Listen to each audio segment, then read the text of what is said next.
వ్రతశాల ఇది నా యేసు నివసించశాల. దేవునికి స్తోత్రములు కలుగునుగాక, దేవునికి మహిమ కలుగునుగాక.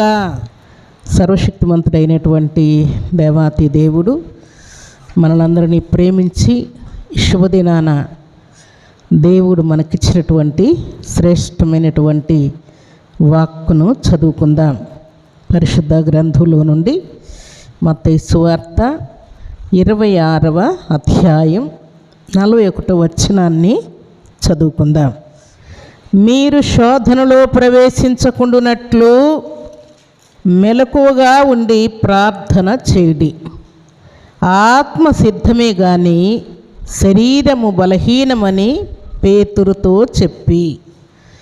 దేవుడి శ్రేష్టమైన మాటలు దీవించి ఆశీర్వదించునుగాక. చాలా విషయాలు మనకు చెప్తూ ఉంటాడు, చాలా విషయాలు మనం నేర్చుకోవాలని దేవుడు ఆశపడుతూ ఉంటాడు. దానిలో భాగముగా భక్తుడైనటువంటి పేతురుతో ఈ మాట సెలవిస్తూ ఉన్నాడు. మీరు శోధనలో ప్రవేశించకుండానట్లు ఎట్లా ప్రార్థన చేయాలంట? మెలకువ కలిగి ప్రార్థన చేయండి. అంటే ప్రార్థన చేస్తున్నారు చాలామంది, కానీ మెలకువ లేకుండా ప్రార్థన చేస్తున్నారంట. ఏ ప్రార్థన చేయాలో తెలియకుండా ప్రార్థన చేస్తున్నారంట. ఎలాగూ ప్రార్థించాలో తెలియకుండా ప్రార్థన చేస్తూ ఉన్నారంట. అందుకని దేవుడు భక్తుడైనటువంటి పేతురుతో మీరు శోధనలో ప్రవేశించకుండానట్లు మెలకువ కలిగి ప్రార్థన చేయండి అన్నాడు. ఇంకొక మాట ఏమన్నా అంటే ఆయన ఇచ్చినటువంటి మాట, ఆత్మ సిద్ధమే కానీ శరీరము బలహీనం. ఆత్మ ప్రార్థన చేయడానికి సిద్ధంగా ఉంది, కానీ శరీరం మాత్రం బలహీనంగా ఉందంట. మాట వినట్లేదంట, లోబడ్డం లేదంట. అందుకని దేవుడు ఈ మాట చెప్తూ ఉన్నాడు. భక్తుడైన పేతురుకు ఈ మాట సెలవిస్తూ ఉన్నాడు. ఏ విషయంలో సిద్ధంగా ఉండమని దేవుడు ఆజ్ఞాపిస్తున్నాడు? సిద్ధంగా ఉండేవారెవరు, బలహీనులు ఎవరని దేవుడు జ్ఞాపకం చేస్తున్నాడు. ఈ శుభదినాన మనం చదువుకున్నటువంటి మాట ప్రకారం శోధనలో ప్రవేశించకుండా మనం సిద్ధంగా ఉండాలంటే ప్రార్థన చేయాలి. ఎలాంటి ప్రార్థన?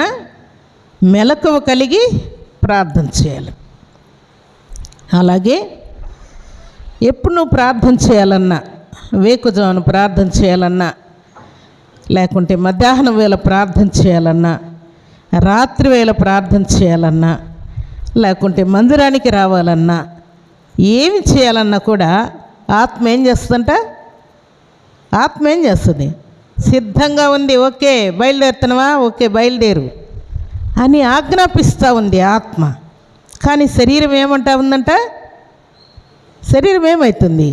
బలహీనం చేయబడినట్టు. అమ్మో ఇప్పుడు ప్రార్థన, ఈ టైమా, ఈరోజా? అసలు ఈ రోజంతా నాకేందో శరీరంలో తెల్లవారుజాము నుంచే నా శరీరం సరిగా లేదు. అసలు ఒళ్ళంతా నొప్పులు, జ్వరం వచ్చి నానా రకాలైనటువంటి బాధతో ఉన్నాను. నేను నా వల్ల అయ్యేటట్టు లేదని నీ శరీరము నిన్ను బలహీనం చేస్తూ ఉంటుందంట. ఆత్మేమో సిద్ధంగా ఉంటా ఉన్నది, శరీరం మాత్రం బలహీనం చేస్తూ ఉందంట. అయితే ఇంకో సంగతి మనం గ్రహించాలి. కొందరు వారి ఆత్మీయ జీవితంలో ఆత్మ వారికి ఎప్పుడు సిద్ధంగా ఉంటా ఉంటుంది. ప్రతి విషయంలో దేవుడు ఆజ్ఞాపించిన ప్రతి విషయానికి ఆత్మ సిద్ధంగా ఉంటా ఉంటుంది. శరీరం అంటే కొంతమంది శరీరులు ఉన్నారు, కొంతమంది ఆత్మీయులు ఉన్నారు. దేవుని బిడ్డలైనటువంటి వారు ఇంకా శరీరానుసారులుగా నడుచుకుంటున్నటువంటి వారు బలహీనం చేస్తూ ఉంటారు. వారు బలహీనమవుతూ ఉంటారు, మిమ్మల్ని కూడా బలహీనం చేస్తూ ఉంటారు, ఆబ్సెంట్ చేస్తూ ఉంటారు, మీ కార్యాలు జరగకుండా ఆపుతూ ఉంటారు. ఆత్మేమో సిద్ధంగా ఉంటా ఉన్నది, ఆత్మ నిన్ను తొందర చేస్తూ ఉంటుంది, ఆత్మ నిన్ను పరిగెత్తిస్తూ ఉంటుంది. కానీ శరీరము నిన్ను కృంగజేస్తూ ఉంటుంది, శరీరము నిన్ను బలహీనం చేస్తూ ఉంటుంది. వారు ఒకవేళ మీరు ఆత్మీయులైతే, నీ ఆత్మ సిద్ధముగా ఉంటే నీ భర్త నీకు శరీరమై నిన్ను బలహీనపరుస్తుంటాడు. ఒకవేళ నీ భర్త సిద్ధముగా ఉంటే ఆత్మలో, నీ భార్య నిన్ను బలహీనం చేస్తూ ఉంటుంది. శరీరం బలహీనం అనగా శరీర సంబంధులందరూ మిమ్మల్ని బలహీనం చేస్తూ ఉంటారు. ఆత్మ సంబంధులందరూ కూడా సిద్ధముగా ఉంటారన్న సంగతిని మనం జ్ఞాపకం చేసుకోవాలని దేవుడు ఆజ్ఞాపిస్తున్నాడు. సరే, ఆత్మ సిద్ధముగా ఉన్నటువంటి వారిలో కొన్ని క్రియలు జరుగుతూ ఉంటాయి. వాటిని మనం జ్ఞాపకం చేసుకున్నాం. చూడండి, పరిశుద్ధ గ్రంథంలో వ్రాయబడిన మాట ప్రకారం ఆత్మ సిద్ధముగా ఉన్నటువంటి వారికి వినే మనసు ఉంటుందంట. వినుటకు వారు వేగిరపడుతూ ఉంటారు. విధేయత చూపించటానికి ఇష్టపడుతూ ఉంటారంట. వారు ప్రతి విషయంలో దేవుడు ఏం చెప్పాడో దాన్ని వినటానికి వారు సిద్ధముగా ఉంటారంట. వినటం వలన ఏం కలుగుతుంది చెప్పండి? విశ్వాసము కలుగుతూ ఉన్నది. వినవలసి ఉన్నది. ఏం వినాలి? ప్రార్థన వినవలసి ఉన్నది, వాక్యం వినవలసి ఉన్నది, సాక్ష్యములు వినవలసి ఉన్నది, స్తుతిలో పాలు పంపులు పొందవలసి ఉన్నది. దేవుడు ఏం చెప్పాడో అది చేయటానికి, విధేయత చూపడానికి మనం సిద్ధముగా ఉండాలి. నిజంగా నీ ఆత్మ సిద్ధముగా ఉంటే వినుటకు, అలాగే విధేయత చూపుటకు నువ్వు సిద్ధంగా ఉంటావు. భక్తుడైనటువంటి యోహాను ఈ మాట పలుకుతూ ఉన్నాడు. చూడండి, దీని వలన ఆత్మీయంగా ఉన్నటువంటి వారు, ఆత్మ సిద్ధముగా ఉన్నటువంటి వారందరూ కూడా దేవుని మాటకు తల వంచుతూ ఉంటే, శరీరముగా ఉన్నటువంటి వారందరూ కూడా ప్రతి విషయానికి బలహీనపరచబడుతూ ఉంటారంట. అందుకని భక్తుడైనటువంటి యోహానుతో ఈ మాట పలుకుతూ ఉన్నారు. చూడండి, యోహాను సువార్త 1వ అధ్యాయం 26-27 వచనాలు మనం చదువుకున్నాను. నేను నీళ్లలో బాప్తిసం ఇచ్చుచున్నాను కానీ నా వెనక వచ్చుచున్నవాడు మీ మధ్య ఉన్నాడు, మీరు ఆయనను ఎరుగరు. ఆయన చెప్పుల వారును విప్పుటకైనను నేను యోగ్యుడను కానని వారితో చెప్పాను. దేవునికి స్తోత్రములు కలుగునుగాక, దేవునికి మహిమ కలుగునుగాక. ఆత్మ సిద్ధముగా ఉన్నటువంటి వారు దేవుని మాట వినుటకు, విధేయత చూపుటకు సిద్ధముగా ఉంటారు. అందుకని నేనేమంటున్నాడు? ఏమయ్యా, నువ్వు క్రీస్తువా బాప్తిసం ఇస్తున్నావు, లేక నువ్వు ఏలియావా, నువ్వు ప్రవక్తవా అని ప్రజలు వచ్చి అడుగుతుంటే, అవును నేనే క్రీస్తును, నేనే ఏలియాను, నేనే ప్రవక్తను అని చెప్పుకోవచ్చు భక్తుడైన యోహాను. కానీ ఆయన ఆ మాట పలకుండా ఏమంటున్నాడు? నేను క్రీస్తునేంటయ్యా, నా వెనక వచ్చుచున్నవాడు నాకంటే గొప్పవాడు. ఆయన ఎలాంటి వాడంటే మీరు ఆయన్ని ఎరగట్లేదు. ఆయన చెప్పుల వారును కూడా ముట్టుకోవడానికి నేను యోగ్యుడను కాను, అంత తక్కువ వాడను నేను అని విధేయత చూపిస్తూ ఉన్నాడు. క్రీస్తును నేనే అనకుండా, ఏలియాను నేనే అనకుండా, ప్రవక్తను నేనే అనకుండా, నా వెనక వచ్చుచున్నటువంటి మెస్సయ్య చెప్పుల వారును కూడా విప్పడానికి నేను యోగ్యుడను కానని ఆయన విధేయత చూపిస్తూ ఉన్నాడు. ఆత్మ ఎవరిలో ఉంటుందో ఆత్మ అన్నిటికీ సిద్ధముగా ఉంటా ఉన్నది. అక్కడ వినుటకు సిద్ధంగా ఉన్నాడు, విధేయత చూపుటకు కూడా భక్తుడైన యోహాను సిద్ధముగా ఉన్నాడని దేవుడు జ్ఞాపకం చేస్తున్నాడు. నీవు ఏలియావా, క్రీస్తువా, ప్రవక్తవా అని అడుగుతూ ఉంటే, ఏలియా కంటే గొప్పవాడినయ్యా, యేసయ్య కంటే కూడా చాలా గొప్పవాడని నేనంటే ఏమనుకుంటున్నారు అనవలసి ఉండగా, అలాంటి మాటలు ఆయన నోట రాకుండా, ఆయన ఇలాంటి మాటలు, తక్కువ మాటలు మాట్లాడకుండా ఎంతో భయంతో, భక్తితో చెప్పుల వారును కూడా విప్పడానికి నేను యోగ్యుడను కానని తన్ను తాను తగ్గించుకొని ఈ శ్రేష్టమైన మాట పలుకుతూ ఉన్నాడు. అనగా ఆత్మీయముగా, ఆత్మసిద్ధముగా ఉన్నవారు, ఆత్మలో బలపడిన వారు, దేవుని యొక్క సారం ఎరిగిన వారు నిత్యము దేవుణ్ణి గొప్ప చేస్తూ ఉంటారు.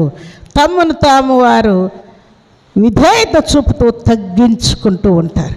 భక్తుడైన యోహాను చెప్పుల వారును విప్పుటకు ఎక్కడ చెప్పాడు ఆయన? ఇంట్లో, లేకుంటే వీధిలో, లేకుంటే చాటున, ఒక్కరిద్దరున్న దగ్గర చెప్పట్లేదు ప్రియులారా. జన సమూహం ఎదుట ఈ మంచి మాటలు ఆయన పలుకుతూ ఉన్నాడు. ఆత్మ సిద్ధముగా ఉన్నవారు తమ్మును తాము ఈలాగున తగ్గించుకొని దేవుని యొక్క సంగతులను గురించి, దేవుని గురించి, లేఖనములను గురించి, భక్తులను గురించి మాట్లాడతారని దేవుడు జ్ఞాపకం చేస్తున్నాడు. కాబట్టి శుభదినాన శరీర సంబంధులైనటువంటి వారు తమను తాము హెచ్చించుకుంటూ ఉంటే, ఆత్మ సంబంధమైనటువంటి వారు, ఆత్మ సిద్ధముగా ఉన్నవారు ఈలాగున తమను తాము సిద్ధంగా ఒప్పుకుంటూ ఉన్నారు, విధేయత చూపిస్తూ ఉన్నారు. దేవుని సన్నిధిలో వారు ఏమై ఉన్నారో క్లారిటీగా చెప్తూ ఉన్నారు. దేవుని సన్నిధిలో చేరిన మనం శరీరమై ఉన్నామా లేకుంటే ఆత్మై ఉన్నామా, మనల్ని మనం పరీక్ష చేసుకోవాలని దేవుడు ఆజ్ఞాపిస్తున్నాడు. మనము శరీరముగా ఉండకూడదని దేవుడు ఆజ్ఞాపిస్తున్నాడు. ఆత్మలో మనము సిద్ధముగా ఉండాలని దేవుడు ఆజ్ఞాపిస్తున్నాడు. ఈ శుభదినాన ఈ మాటలు మీకు నిజముగా క్లారిటీగా మీకు అర్థమైతే, దేవా నేను శరీరముగా ఉండకూడదు, నేను బలహీనముగా ఉండకూడదు, నేను ఆత్మలో సిద్ధముగా ఉండాలి, నీ కొరకు ప్రతి విషయంలో విధేయత చూపుటకు, వినుటకు, వేగిరపడటకు సిద్ధముగా ఉండాలి. ఆ శక్తిని, ఆ బలాన్ని, ఆ ధైర్యాన్ని, ఆ విశ్వాసాన్ని నాకు అనుగ్రహించయ్యని హృదయపూర్వకంగా మీరు దేవుణ్ణి వేడుకుంటే, ఇప్పుడే దేవుడు మీ ఆత్మను సిద్ధముగా ఉంచబోతూ ఉన్నాడు. మీ శరీరాన్ని మీరు పక్కన పెట్టేస్తే ఆత్మ మీకు సిద్ధముగా ఉండే కృపను దేవుడిస్తూ ఉన్నాడు. కంటికి కనబడిన, చెవికి వినబడిన, హృదయానికి అర్థం కానటువంటి సిద్ధపాటును దేవుడు మీకు ఇవ్వబోతూ ఉన్నాడు. ఇక మీదట మీరు శరీరం గురించి ఆలోచన చేయకుండా ఆత్మను గురించి ఆలోచించేటువంటి గొప్ప కృపను దేవుడి శుభదినాన మీకు ఇవ్వబోతూ ఉన్నాడు. దేవుని సన్నిధిలో చేరినటువంటి మీరందరూ కూడా ఆత్మలో ఇక మీదట సిద్ధముగా ఉందురుగాక. శరీర సంబంధమైనటువంటి కార్యాలన్నింటిని కూడా లయము చేస్తూ, నీ పక్కనే నీ ప్రార్థనకు లేక నీ వాక్యానికి లేక నువ్వు దేవుని సన్నిధికి రావడానికి ఎవరైనా నిన్ను ఆటంకం చేస్తున్నారంటే ఎవరైనా గుర్తుపట్టాలి చెప్పండి? ఎవరైనా గుర్తుపట్టాలా? శరీరం అని గుర్తుపట్టాలి. వీరు శరీరులు కనుక శరీరం గురించి మాట్లాడుతూ ఉన్నారు. ఆత్మ సిద్ధముగా ఉండాలని దేవుడు ఆజ్ఞాపిస్తూ ఉన్నాడు. కాబట్టి నా ఆత్మ సిద్ధముగానే ఉన్నదని మీరు పరిగెత్తేవారుగా ఉండాలని దేవుడు ఆజ్ఞాపిస్తున్నాడు. దేవుడు మీకు స్వస్థత ఇవ్వబోతున్నాడు, విడుదల ఇవ్వబోతున్నాడు, సమాధానం ఇవ్వబోతున్నాడు, సంతోషం ఇవ్వబోతున్నాడు. అన్నిట్లో మిమ్మల్ని దేవుడు సిద్ధముగా ఉండమని ఆజ్ఞాపిస్తున్నాడు. దేవుని సన్నిధిలో చేరిన మనమందరం కూడా ఇటు సిద్ధపాటు కలిగి దేవుని కొరకు బలమైన సాక్షులముగా ఇంట బయట సంఘంలో సమాజంలో దేవునికి మహిమ తెచ్చే వారముగా మనం ఉండాలని దేవుడు ఆజ్ఞాపిస్తున్నాడు. అలాంటి కృపా భాగ్యం సర్వశక్తిమంతుడైనటువంటి దేవాతి దేవుడు సర్వసమృద్ధిగా మనందరికీ అనుగ్రహించి ఆశీర్వదించునుగాక. ఆమేన్.